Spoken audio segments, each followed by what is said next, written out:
ये आकाशवाणी है। अब आप विमलेंदु पांडे से समाचार सुनिए। प्रधानमंत्री मनमोहन सिंह ने कहा है कि 12वीं पंचवर्षीय योजना में स्वास्थ्य क्षेत्र पर खर्च 3 गुना बढ़ा दिया जाएगा। उन्होंने कहा कि इस क्षेत्र में प्रशिक्षित लोगों की कमी दूर करने के लिए और ज्यादा मेडिकल तथा नर्सिंग कॉलेजों की जरूरत है।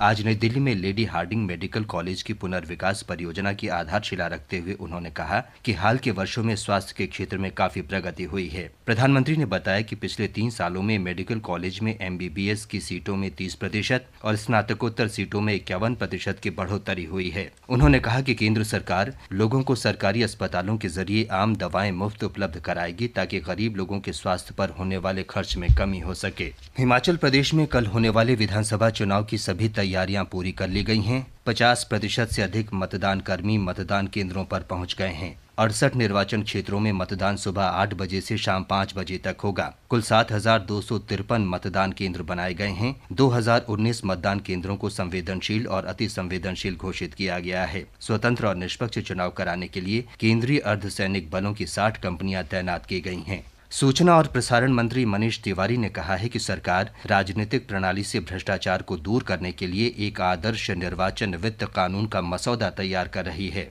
उन्होंने स्वीकार किया कि सरकार इस दिशा में तेजी नहीं दिखा पाई है। उन्होंने कहा कि सरकार और कांग्रेस पार्टी चाहती है कि किसी भी सरकारी कर्मचारी के खिलाफ सरसरी तौर पर अगर भ्रष्टाचार का प्रमाण मिलता है तो उसे पद से हट जाना चाहिए और न्यायिक प्रक्रिया का सामना करना चाहिए। उन्होंने कहा कि जब कभी ऐसा प्रमाण मिला है, हमने संबंधित व्यक्ति से त्यागपत्र देने को कहा है और जांच शुरू की है। श्री तिवारी आज गोवा में तहलका पत्रिका द्वारा आयोजित थिंक फेस्ट सम्मेलन को संबोधित कर रहे थे।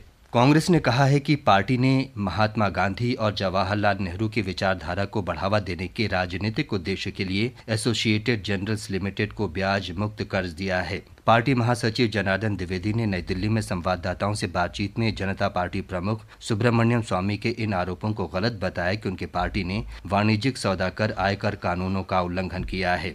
उन्होंने कहा कि पार्टी के नेताओं की विचारधारा को आगे बढ़ाना राजनीतिक उद्देश्य है। हमारे संवाददाता ने बताया है कि श्री स्वामी ने आज ट्विटर पर कहा है कि वे कांग्रेस पार्टी की मान्यता समाप्त करने के लिए निर्वाचन आयोग से कहेंगे। उनका आरोप है कि कांग्रेस ने नेशनल हेराल्ड अखबार निकालने वाली इस कंपनी को 90 करोड़ रुपए का कर्ज दिया था।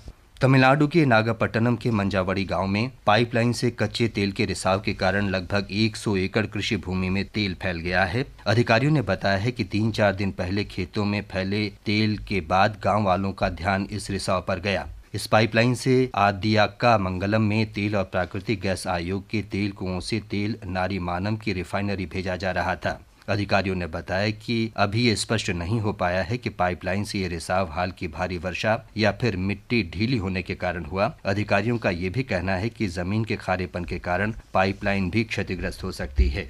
बंगाल की खाड़ी में उठा चक्रवाती तूफान नीलम धीमा होते हुए कम दबाव के क्षेत्र में बदल गया है और उसके प्रभाव से आंध्र प्रदेश के कई हिस्सों में भारी वर्षा हो रही है। बुधवार को नीलम उत्तरी तमिलनाडु के तट को पार कर गया था। प्रारंभिक अनुमानों के अनुसार तूफान के कारण लगभग 80,000 हेक्टेयर में खड़ी फसलों को नुकसान पहुंचा है।